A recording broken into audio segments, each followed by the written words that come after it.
बिना सोचे समझे कुछ ना करें। बहुत समय पहले की बात है। एक नगर में एक ब्राह्मण ब्राह्मणी रहते थे। ब्राह्मणी ने घर में एक नेवला पाल रखा था। उसे नेवला बहुत प्यारा लगता था और वह उसकी पूरी देखभाल करती थी। नेवला पूरे घर में घूमने को स्वतंत्र था।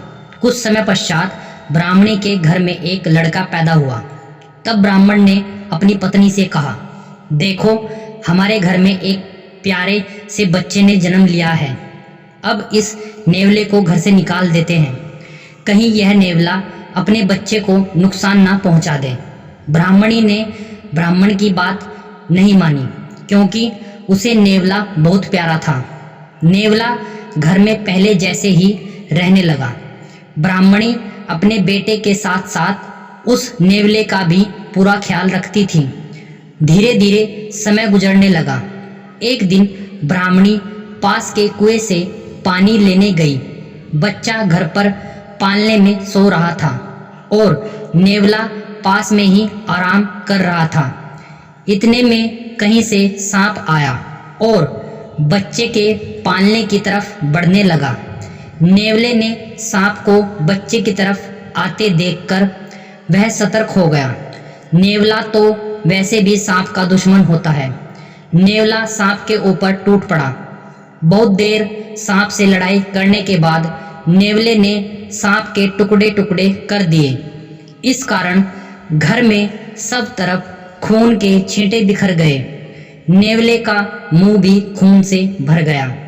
नेवला बहुत ही खुश हुआ कि उसने अपने मालिक के बेटे की जान बचा ली। वह अपनी बहादुरी दिखाने के लिए घर के दरवाजे पर बैठ गया, ताकि ब्राह्मणी जब आएगी तो उसे इस काम के लिए शाबाशी देगी। जब ब्राह्मणी कुएं से पानी लेकर लौटी तो उसने दरवाजे पर खून से सने हुए नेवले को देखा। यह देखकर वह बहुत ही घबरा गई।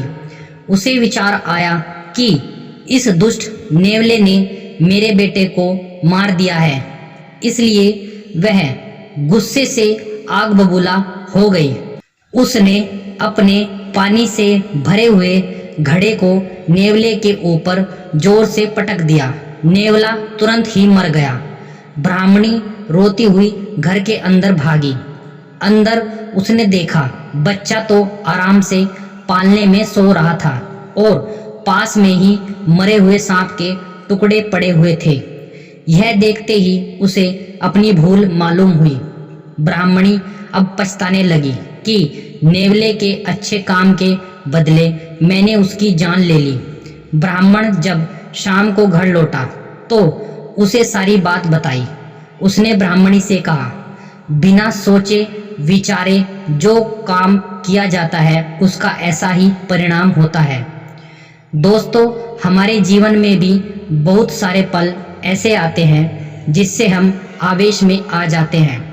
ऐसे में भावनाओं में बहे बगैर पहले सोचें, समझें और फिर निर्णय लें, क्योंकि कुछ देर बाद जब हमें अपनी गलती का एहसास होता है तो फिर पछताने के अलावा हाथ कुछ नहीं लगता है।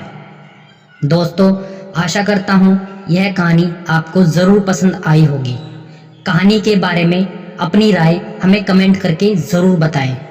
कहानी अच्छी लगी हो तो दोस्तों के साथ शेयर करना बिल्कुल भी ना भूलें।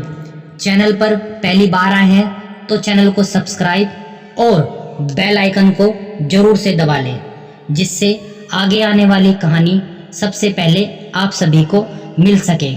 कहानी सुनने के लिए आप सभी का तहे दिल से बहुत बहुत धन्यवाद।